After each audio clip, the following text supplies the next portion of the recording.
کیا آپ جانتے ہیں ذیابیطس اچانک نہیں ہوتی، جسم پہلے پری ذیابیطس کی خاموش وارننگ دیتا ہے اور بر وقت قدم اٹھا لیا جائے تو خطرہ 58% کم کیا جا سکتا ہے۔ تو ناظرین، خطرناک بات یہ ہے کہ پری ذیابیطس میں عموماً نہ کوئی واضح درد ہوتا ہے، نہ شدید کمزوری اور نہ ہی ایسی علامت جو فوراً انسان کو خبردار کر دے، لیکن خون میں شوگر آہستہ آہستہ معمول کی حد سے اوپر جا رہی ہوتی ہے اور اگر بر وقت توجہ نہ دی جائے تو یہی کیفیت آگے چل کر ٹائپ 2 ذیابیطس تبدیل ہو سکتی ہے۔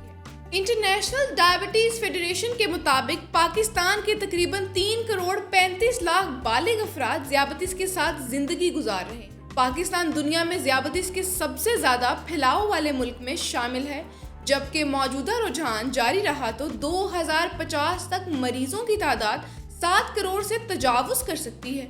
دنیا بھر میں 20 سے 79 سال کی عمر میں تقریباً 58 کروڑ 90 لاکھ بالغ افراد ذیابیطس کا شکار ہیں، یعنی ہر 9 بالغ افراد میں سے تقریباً 1 شخص۔ ناظرین، سب سے اہم بات یہ ہے کہ پری ذیابیطس کو کئی صورتوں میں واپس نارمل حد تک لایا جا سکتا ہے یا کم از کم ٹائپ 2 ذیابیطس کے آغاز کو کئی سال تک مؤخر کیا جا سکتا ہے۔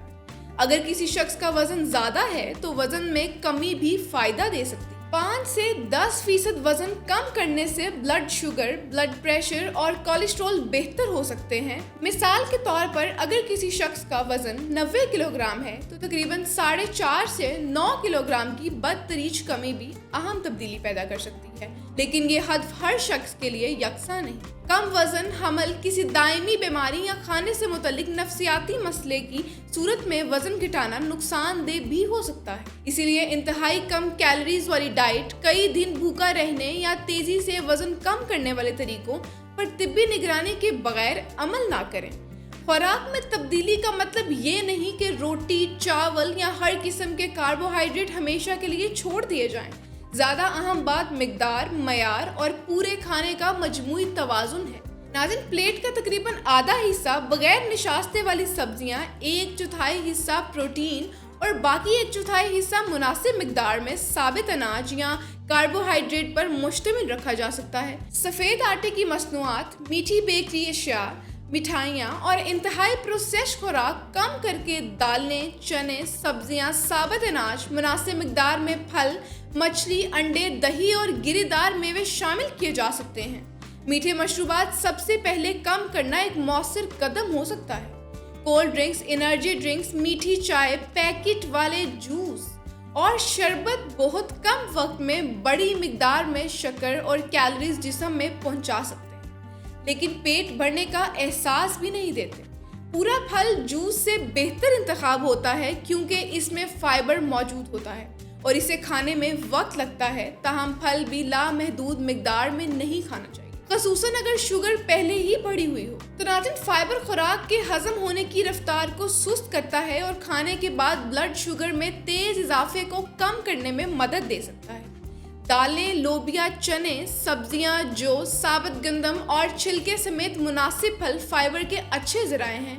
اس کے مقابلے میں سفید روٹی، میدے کی اشیاء، میٹھی سیریلز اور کم فائدے والی خوراک جلد ہضم ہو کر شوگر کو تیزی سے بڑھا سکتی ہے۔ مقصد کسی ایک غذا کو معجزاتی علاج سمجھنا نہیں، بلکہ ایسی خوراک اپنانا ہے جسے مہینوں اور برسوں تک جاری رکھا جا سکے۔ جسمانی سرگرمی بھی اتنی ہی ضروری ہے۔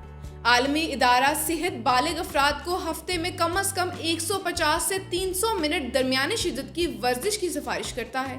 اس کا مطلب یہ ہے کہ ہفتے میں 5 دن تقریباً 30 منٹ تیز چہل قدمی بھی ہو سکتی ہے، یعنی مسلسل 30 منٹ نکالنا مشکل ہو تو 10-10 منٹ کے 3 سیشن کیے جا سکتے ہیں۔ ہفتے میں کم از کم 2 دن پٹھوں کو مضبوط کرنے والی ورزش بھی فائدہ دے سکتی ہے، کیونکہ فعال پٹھے گلوکوز کو توانائی کے طور پر استعمال کرتے ہیں۔ ناظرین، کیا آپ جانتے ہیں صرف جم جانا ضروری نہیں، تیز چلنا، سائیکل چلانا، تیراکی، سیڑھیاں چڑھنا، باغبانی اور گھر کے متحرک کام بھی جسمانی سرگرمی میں شمار ہوتے ہیں۔